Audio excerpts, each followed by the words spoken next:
E aí, você conhece todos os tipos de gládios? Vamos ver um pouquinho de cada um dos tipos no vídeo de hoje.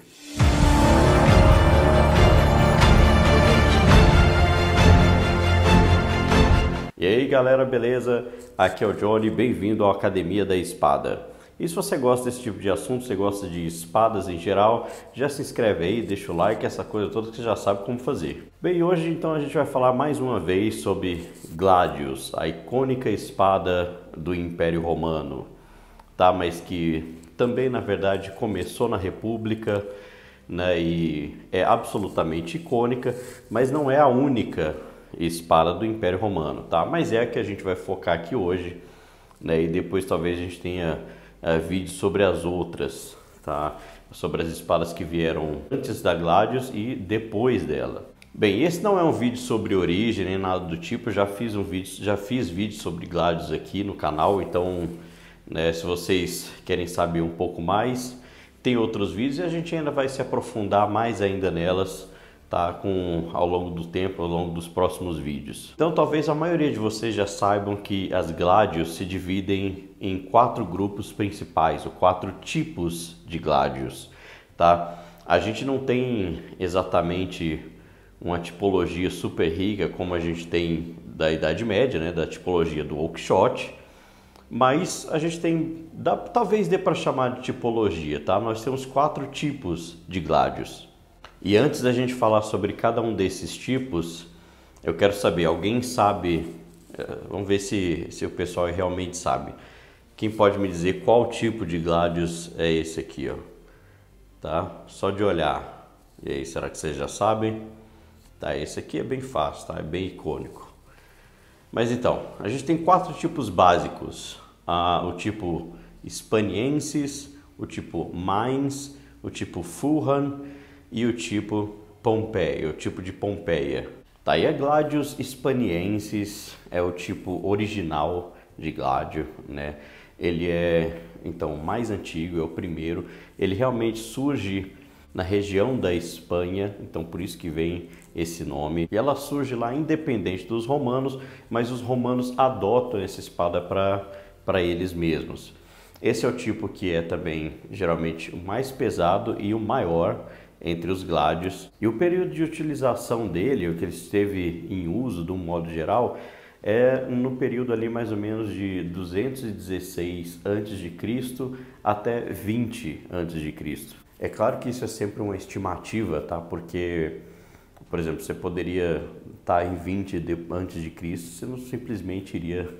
Você está usando um Gladius lá hispaniense, você não simplesmente iria abandonar ele para pegar um modelo novo, tá? Você iria continuar com ele em uso, tá? É só o período de tempo que normalmente eles estiveram sendo produzidos, tá? E eles podem ter continuado em uso durante algum tempo depois. E o tamanho da lâmina das espadas do tipo hispanienses variam entre 60 centímetros a 68 centímetros. É claro que, né, por mais que nessa época, né, a gente sabe que é muito diferente dos tempos, por exemplo, ali, tá, do militarismo do século XIX, onde você tinha tudo muito padronizado, tá? Então são armas feitas à mão e aí você vai ter, obviamente, essas diferenças. E a espada como um todo, no tamanho total, variava ali numa média entre 75 a 85 centímetros. Então até bem comprida para a época. Essa costuma também ser a Gladius, de modo geral, mais pesada. Não que você não vai ter exceções de todos os lados, tá? Mas de um modo geral, essas Gladius do tipo hispanienses costumavam pesar aí cerca de 900 gramas a 1 quilo, mais ou menos, às vezes podendo ir um pouco mais, um pouco menos. Tá, mas o que define exatamente então a diferença dela para as outras lâminas? Bem, uma Gladius hispaniensis, então, além do fato dela ser realmente um pouco maior, né, ela tem esse formato dessa cintura dela, que eles chamam de hourglass, né, um formato onde essa cintura é muito mais bem definida, tá? E onde você tem, então, um afinamento bem grande e você tem um arredondamento aí perto da ponta maior, tá? E aí vocês vão ver que ela não é tão ela é bem pontuda, mas ainda não tanto quanto outras que vão vir depois. Vocês estão vendo aí nas fotos, tá? E esse é o tipo padrão, né, esperado de Gladius hispaniensis. Tá, e agora nós vamos falar sobre o tipo Mainz. Tá, o tipo Mainz foi o tipo que esteve ali, né, na ativa, vamos por assim, ou sendo feita do primeiro século antes de Cristo até o primeiro século depois de Cristo, né, a fase de atividade aí principal dela, né, claro, tendo todas aquelas seções que eu falei anteriormente, também se aplicam a ela e todos os outros tipos. Então vocês veem que ela pega um período contemporâneo, né, de transição entre a hispaniensis, né, e ela, né, então elas vão estar em algum momento sendo feitas ali ou utilizadas em conjunto, que é muito normal na história, e ela é um pouco reduzida, tá? Ela é basicamente uma evolução da hispaniensis, então ela tem ainda bastante semelhança com a hispaniensis, tá? E só que ela é um pouco menor, então ela geralmente tem as lâminas de 50 a 55 centímetros. Então é uma redução interessante. Esse aqui, por sinal, né, para quem comentou aí, né, para quem adivinhou, é justamente um Gladius do tipo Mainz, né, e que talvez hoje, pra gente hoje, na verdade, talvez seja realmente o mais icônico, né, o que costuma aparecer mais, seja em filmes ou em reproduções e tudo mais. Então, o que realmente ficou bem icônico do período do Império Romano. E o tamanho completo dela costuma variar de 65 a 70 centímetros, né, contando cabo e lâmina, né. Em termos de peso, você tem uma variação bem interessante. Na média, você tem ali essas Gladius desse tipo pesando em torno de 700 gramas até no máximo ali de 1 quilo, tá? Mas a grande maioria geralmente fica abaixo de 1 quilo e você tem, claro, vários exemplos delas pesando, é claro, muito menos que isso, né? Com 600 gramas, às vezes até 500 e pouco. E a característica dela, então falando de lâmina, ela ainda tem esse formato, né, de ampulheta, né? Só que talvez não tão definido quanto da hispaniensis. Ela é mais curta, tá? E você tem uma ponta maior. A questão da perfuração, ou claro, eles já usavam a hispaniensis para isso, mas talvez acharam que seria necessidade enfatizar mais isso ainda, né? Então você vê que a ponta é bastante fina e aguda, tá? Justamente para auxiliar bem na questão de penetração, né? De você ter aí uma penetração profunda. Já tem aqui vídeos no canal em relação a isso, inclusive, tá?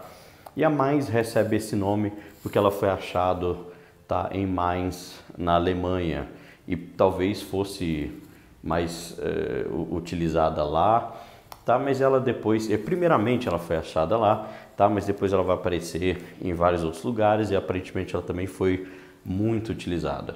O próximo tipo é o tipo Fulham, tá? Que é um tipo que também foi encontrado nessa região de Fulham, na Alemanha, e ela é basicamente uma descendente, uma variante do tipo Mainz, tá? Então ela também ela se assemelha ao tipo Mainz, mas ela se diferencia por ter, então não ter essa cintura, mas geralmente tem então a lâmina, né, com linhas paralelas, né, ser bem reta, mas aí ela tem a ponta da Mainz. Então ela tem a base aqui toda reta, tá? Mas ela tem uma ponta, né, do mesmo tipo, do mesmo tamanho da Mainz. E ela aparece primeiramente ali por volta de 43 depois de Cristo, tá? E ela vai ser usada até o final aí do primeiro século.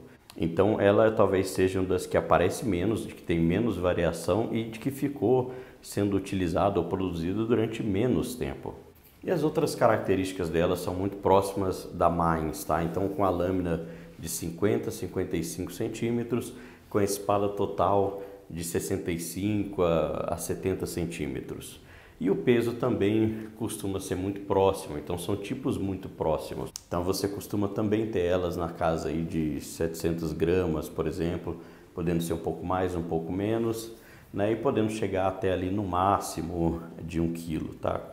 Variações mais raras. E o último tipo, que é um tipo também bastante conhecido, até também bastante popular, que é o tipo de Pompeia, né? O tipo Pompei, né? O tipo de Pompeia, que é uma lâmina que ela foi usada no período de ali então no primeiro século até o terceiro, né? Então também teve bastante tempo. Ela recebe esse nome por causa da cidade de Pompeia, né? Onde foram encontradas ali os primeiros modelos, né? Primeiras variações desse tipo. E é claro que depois também foi encontrado em outros lugares. Esse tipo talvez seja realmente o mais diferente entre eles, tá? Ela tem então lâminas bem paralelas, tá? E você tem uma ponta menor. Então aqui a ponta começa a formar a partir daqui e forma essa ponta bastante fina e aguda, enquanto que em uma Pompeia, né, a lâmina viria então em paralelo, tá? E fecharia aqui numa ponta muito menor, tá? Mas algumas delas tinham pontas reforçadas, igual eu cheguei a falar no vídeo lá das gládios que foram encontradas em Israel alguns meses atrás, né, que saiu essa notícia, né, 4 gládios foram achados lá numa caverna, e eu noticiei isso aqui no canal, então se você tem curiosidade de ver, vê lá, porque tem gládios Mainz e de Pompeia lá no meio dessas 4. E essa costuma ser a menor gládios de todas, tá? Com a lâmina tendo em média aí de 45 a 50 centímetros, ela também geralmente é a mais fininha e tendo um tamanho total, né, de 60 a 65 centímetros, o que deixa ela também, na maioria das vezes, na casa das gládios mais leves. Também na média de 700 gramas, mas muitas vezes você vai achar desse tipo pesando 500 gramas, por exemplo. Tá? Então, você vê que todas elas, a gente nunca dá número muito certo, porque como eu falei, eram sempre feitas, né, de uma forma completamente artesanal, sem ter um padrão de fábrica, então não dá para você delimitar tão estritamente esse tipo de coisa. Mas é isso, galera. E aí, você já conhecia esses 4 tipos? Sabia das diferenças e das características delas? E me diz aí qual que você mais gosta. Eu particularmente gosto mais da Mainz, né? E a que eu tenho aqui, uma réplica bem histórica, bem boa. A gente já fez um vídeo sobre ela aqui também no canal. Então, se você tem interesse, assista aí. E eu quero saber a opinião de vocês e se você aprendeu alguma coisa com esse vídeo, se você gostou, se achou interessante, se serviu de entretenimento de alguma forma, deixa aí o seu like, entendeu? Se inscreva, tá? Curte, comenta, compartilha, faz essa coisa toda, entendeu? E a gente se vê no próximo vídeo então aqui no canal e falou!